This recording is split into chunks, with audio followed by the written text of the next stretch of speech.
So another frequently asked question I had this week was regarding deer vocalizations for doe. And something I wanted to bring up because a lot of whitetail hunters have this product, the can call. If you're not familiar with the can call, put your thumb over the end, flip it upside down, and you're communicating that estrus bleat. So something I wanted to talk about was that actual bleat that you hear coming out of a can call. I had this conversation with Peter Fiducia. He's known throughout North America as the deer doctor. I've actually been in Peter's book regarding authentic whitetail vocalizations and communications. It's the Shooter's Bible Guide to Deer Hunting, and I was featured in a chapter on authentic whitetail communication. So Peter and I were talking about the bleats and the blats and the buck grunts and those clicks, and just talking about the bleat.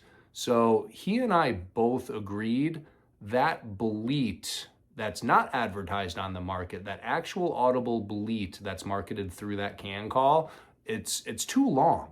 It's not bleat. If you took that same can call and just cut the time significantly shorter, that's more of an appropriate sound for a whitetail doe. Now, what you need to picture using a doe bleat grunt tube to communicate that sound, it's not bleat, it's the word blat, B-L-A-T. Short syllables, short word.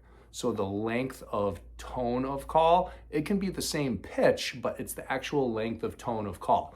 Now, white-tailed deer are a prey animal. We hunt them, other species of animals are also hunting them to survive in nature. So when I hear that long bleat, it's that high pitch to low pitch. And me as the predator hunter, when I hear that high pitch to low pitch, think about your crying child or an injured animal and it's ow, it's high pitch to low pitch. That bleat actually sounds distressed to me, and I don't want to communicate a distressed sound to the animal that I'm actually pursuing when I'm trying to actually communicate to them on their level with their vocals. So if the bleat can works for you and you've had success with it out in the field to its full potential of the amount of volume that's exhausting out of it, if it's not broke, don't fix it, keep doing it. This is my ear and what I'm trying to pass on. So instead of that long, shorten the sound up using the can call. Something else you can do is either suck air through the can call or blow air through the can call. Then you can kind of start to project the sound. But my issue with the can call is the volume. So with the actual amount of sound coming out of that can call, and it's very hard to project sound in particular areas when you're using the can call. So my doe bleat that I make, every doe bleat, like my buck grunt, I build the buck grunt to my ear to that buck that's sexually mature, but he can still get his butt kicked. And now I'm communicating to every age class of whitetail deer, of buck that I'm after.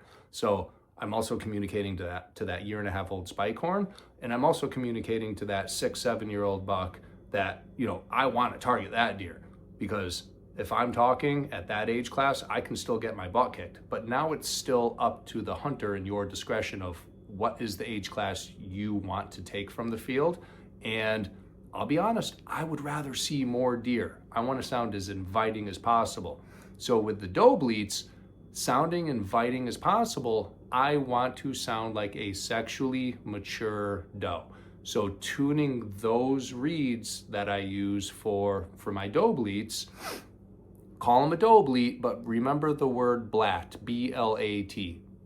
Shorten the word, shorten the syllables. Blat, blat, that's more of an appropriate sound for a vocalization for a whitetail doe. So I'm tuning these reeds and they're very similar. Not the same, but they're very similar. It's a different reed in the doe bleats than the buck grunts. Same reed material, but that concept of the grommet on the end of that mylar reed, it's less weight, less impact on the tone board, taking away from that click. When I'm tuning those reeds for the doe bleats, It's lighter, it's a little softer, taking away from that audible click, but I'm tuning them to my ear to reach age class of sexual maturity for your doe fawns and your mature fawns. Excuse me. And I'm reaching, when I'm tuning these reeds, I'm trying to reach that age class of sexual maturity around 70 pounds for a doe fawn and a juvenile adult doe. So that word blat, not bleat, blat, blat. That's more of an appropriate doe sound. Just like you're blowing through a grunt tube, you're exhausting air from your diaphragm, trachea, reeds doing the talking, project the sound, and having a grunt tube as opposed to the can call, super, super important with sound projection to manipulate deer in the direction that you want them to move towards.